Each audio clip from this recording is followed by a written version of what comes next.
Est-ce que tu passes la plupart du temps dans ton lit à scroller sur ton téléphone alors que tu sais que tu pourrais faire beaucoup d'autres choses, mais à chaque fois que tu te lèves, tu regrettes instantanément parce que tu n'as plus l'énergie de faire quoi que ce soit d'autre? C'est à cela que ressemblaient mes journées quand j'avais les réseaux sociaux sur mon téléphone. Si vous regardez cette vidéo, je suis sûr que vous vivez la même chose. Si vous voulez arrêter de scroller sur votre téléphone, être capable de penser plus clairement et d'être plus productif, continuez de regarder.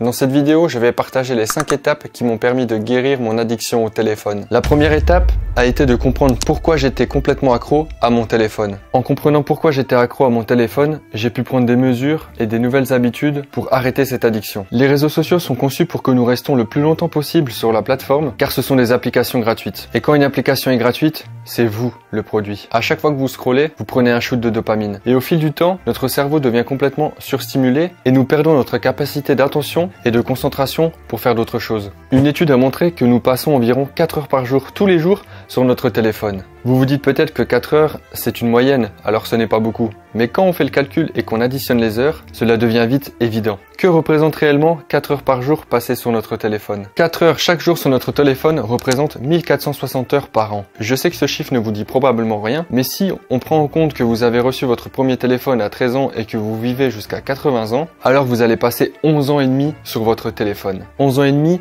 c'est énorme. On dit qu'il faut environ 10 000 heures pour devenir un expert dans une compétence. Eh bien, si vous aviez passé 10% de ces 11 ans et demi à développer une nouvelle compétence, vous seriez devenu un expert dans ce domaine. Et ça aurait pu complètement changer votre vie et votre situation financière. La deuxième étape, ça a été de ne pas utiliser mon téléphone dès le réveil. Ne faites pas l'erreur d'attraper votre téléphone pour vous réveiller dès le matin, car sinon vous allez tomber dans un trou sans fin. Croyez-moi, je suis déjà passé par là. À la place, ce que vous pouvez faire le matin, c'est peut-être une petite séance de sport d'un quart d'heure, 20 minutes, ou lire un livre qui vous inspire. Ce que j'ai également mis en place le matin, c'est d'écrire mes objectifs. Comme ça, je reste concentré dessus et je n'utilise pas mon téléphone. Toutes ces choses vont vous mettre dans un état d'esprit parfait pour commencer votre journée. Vous allez commencer votre journée en étant dans un état proactif au lieu d'être dans un état réactif. C'est vous qui allez choisir et décider de ce que vous allez faire le matin au lieu d'être dérouté par Internet et d'être dérangé par les notifications ou par le monde extérieur. Il n'y a aucune raison de vérifier son téléphone le matin à la première heure, alors ne faites pas cette erreur. La troisième étape a été de désactiver toutes les notifications sur mon téléphone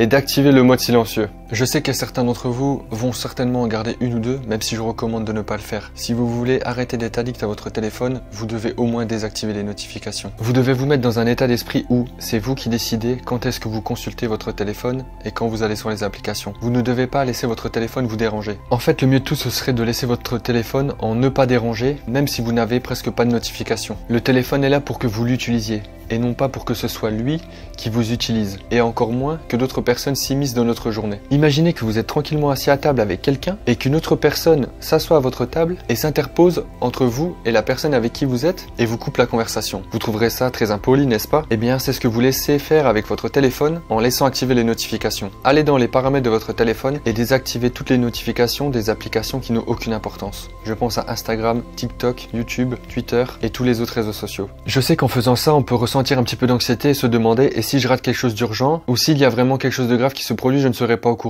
Mais sachez que si c'est très grave, quelqu'un d'autre vous appellera et si vous êtes un utilisateur d'iPhone, vous pouvez paramétrer que certains contacts peuvent passer ces barrières de notification et vous contacter malgré que vous soyez en ne pas déranger. Honnêtement, quand j'ai fait ça, presque rien n'a changé dans ma vie, si ce n'est que ma vie s'est améliorée et que je n'ai pas été dérangé par les autres. La quatrième étape, ça a été de supprimer toutes les applications qui créent une dépendance. Avoir supprimé les réseaux sociaux de mon téléphone, ça a été un point clé pour moi. Car je ne pouvais plus ouvrir par réflexe mon téléphone, consulter tous les réseaux sociaux et tomber dans ce scroll infini qui ne s'arrête jamais. À la place, quand j'ouvre mon téléphone, si j'ai vraiment envie d'aller sur Facebook, YouTube, Twitter ou Instagram, rien que le fait de devoir télécharger à nouveau l'application et de subir cette friction, tout ça, ça remet en cause mon envie. Et donc je me dis, est-ce que j'ai vraiment envie d'aller sur les réseaux sociaux ou est-ce que j'ai envie de faire autre chose? À la place, j'utilise la version bureau sur mon ordinateur des réseaux sociaux. Comme ça, je les consulte uniquement quand j'en ai vraiment besoin. C'est un changement super facile parce que tout ce que nous pouvons faire sur notre téléphone, nous pouvons aussi le faire sur notre ordinateur. Avant que je n'entende toutes les excuses, oui mais j'ai besoin de cette application pour faire ci ou pour faire ça, rappelez-vous que c'est votre cerveau qui vous a mis dans cette situation en premier lieu. Les réseaux sociaux sont conçus pour nous rendre accros. Des centaines et des centaines de personnes beaucoup plus intelligentes que nous